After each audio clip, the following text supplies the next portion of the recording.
La Galerie d'art internationale Perrotin a annoncé une donation de la part de la galerie, mais aussi des artistes d'œuvres d'art au Centre Pompidou. Merci Vanessa Clairet d'être avec nous pour nous donner plus de détails sur cette actualité. Alors vous êtes directrice du développement de Perrotin.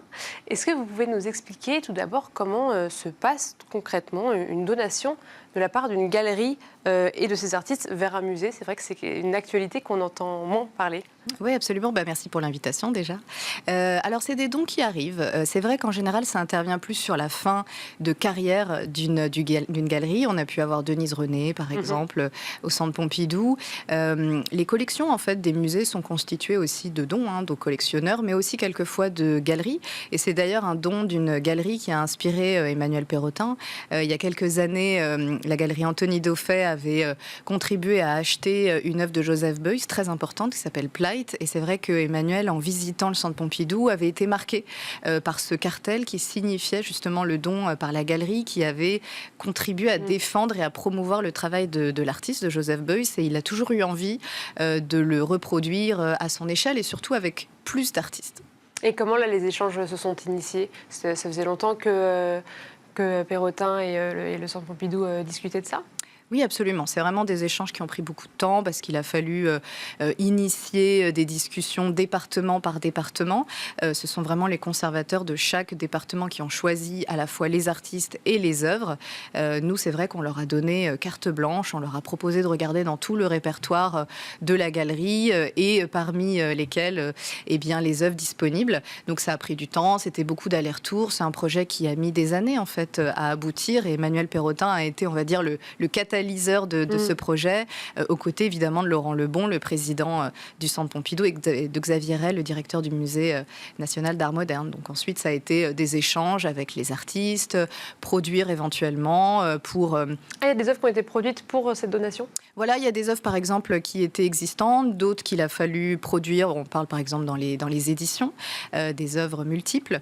Mais c'est vrai qu'à chaque fois, les directeurs de département, les conservateurs du Centre Pompidou ont cherché les œuvres qui compléteraient le mieux la collection du musée, soit parce que c'était des artistes manquants dans les collections. Je pense à Bartiker qui avait été exposé au Centre Pompidou dans une exposition Paris-Delhi, mais à l'époque son œuvre n'avait pas pu être acquise, donc c'était vraiment un manque. Ou d'autres artistes qui étaient déjà présents dans les collections, mais qui avaient besoin d'être complétés. Des artistes comme Jean-Michel Otoniel, par exemple, qui ont eu une grande rétrospective au Musée d'Art Moderne ou Sofical. Oui, justement, donc c'est 23 artistes, 17 œuvres. Alors, 17 artistes, 23 œuvres. Ah, c'est l'inverse, pardon. Oui, vous en avez cité quelques-uns. Est-ce que vous pouvez nous dire qui sont ces artistes et vous avez commencé à nous dire pourquoi ça avait été choisi? Est-ce qu'il y a des raisons peut-être aussi de représentation de leur temps, tout simplement, pour le Centre Pompidou? Oui, absolument. Je crois que c'est tout à fait vrai ce que vous pointez. C'est-à-dire que là, on a vraiment un panel représentatif de l'art contemporain de ces 20 dernières années.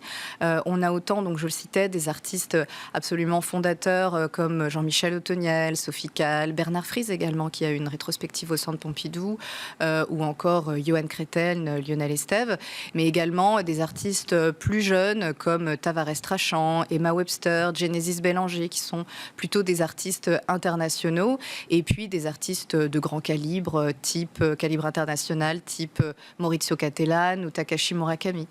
C'est important aussi pour nous de montrer la diversité des artistes avec lesquels on peut travailler. C'est vraiment le travail que fait une galerie comme la nôtre. C'est un compagnonnage au long cours avec des artistes. Par exemple, Takashi Murakami, Maurizio Cattelan, que je citais à l'instant, c'est plus de 20 ans de collaboration depuis des années. Et c'est aussi une fierté de pouvoir accompagner ces artistes tout au long de leur carrière et donc qu'ils rentrent dans une des plus belles collections du monde. Ah oui, c'est vrai que ça peut changer quelque chose pour... Bon, c'est vrai qu'ils avaient déjà une assise internationale assez forte. Est-ce que rentrer encore dans les collections du Musée d'Art Moderne de Paris, qui est un des plus grands musées quand même de France, c'est même à cette hauteur de carrière, c'est important pour Bien eux? sûr. Oui, tout à fait. Le musée national, c'est vraiment des collections très importantes, inaliénables. Et ça, c'est aussi important de le souligner. C'est des œuvres qui ne pourront jamais être vendues ou cédées, contrairement à des musées, par exemple, nord-américains, qui, ça arrive de temps en temps, peuvent revendre leurs œuvres. Donc là, on parle vraiment d'une collection. Le musée national d'art moderne, Centre Pompidou, je crois qu'on parle de 150 000 œuvres, avec un ratio, il me semble, de 10% qui est prêté chaque année. Donc c'était aussi important pour nous de pouvoir, et pour nos artistes c'est évidemment de donner à un musée qui également montre souvent ses collections, les prête dans le monde entier, bénéficie aussi d'antennes internationales.